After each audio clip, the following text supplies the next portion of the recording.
शिलचर में ई auto association की पहली वार्षिक सभा संपन्न तारापुर शिवबाड़ी रोड में Silchar urban area E auto rickshaw honours and drivers association की पहली वार्षिक आम सभा आयोजित हुई।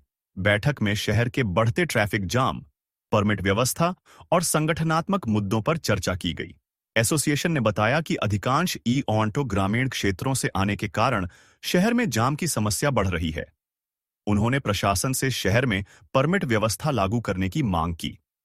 सभा में यह भी निर्णय लिया गया कि एसोसिएशन भविष्य में रैपिडो के साथ जुड़ने की दिशा में प्रयास करेगा।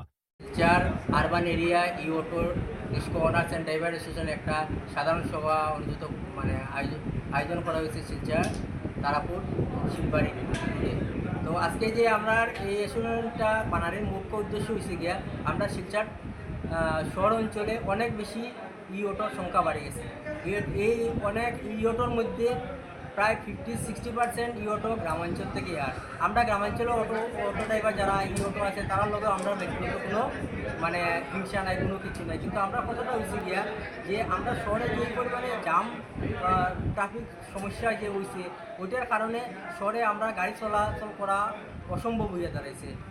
তার সঙ্গে যে আমরা অসুবিধা হল এটাও না, যারা আপনার ওই শহরবাসী আমরা যারা জনসাধারণ আছে তারারও অনেক অসুবিধা।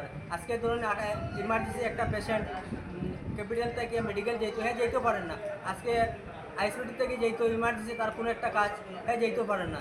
তো আমরা যাতে প্রশাসনের কাছে ওইটাই আমরা দাবি রাখছি, আমরা একটা মেমোরেন্ডামও জমা দিছি যে আমরা যারা টাউনের গাড়ি আছে তারারে একটা আপনার পারমিট বা একটা যে কোনো একটা কাগজ ব্যবস্থা করিয়া দেন, আর যারা গ্রামাঞ্চলের গাড়ি আছে তারার অঞ্চল দিকে চলার একটা ব্যবস্থা করে দেন। তারা একটা জায়গা পর্যন্ত লিমিটে আনিয়া দিল, আমরা ওখান থেকে লিয়া গেলাম, আবার আমরা নিয়ে তারা ওই জায়গা দিলাম, তারা ওই জায়গার থেকে লিয়া গেলে, এতে আমরা টাউনের যানজট সমস্যাটাও সমাধান হইব আর আমরা ইনকামটা একটু সুনিশ্চিত হইব। কেন বর্তমানে যে পরিমাণে গাড়ি এই পরিমাণের লগে আমরা ইনকাম একদম বর্তমানে আজকে প্রায় কমেও গেছে, নাই বলতে চলে। এইরকম তো আমরা চলতে পারতাম না, ওইটা যদি একটু সুন্দর করা যায় তাহলে আমরা লাগে খুবই ভালো হয়।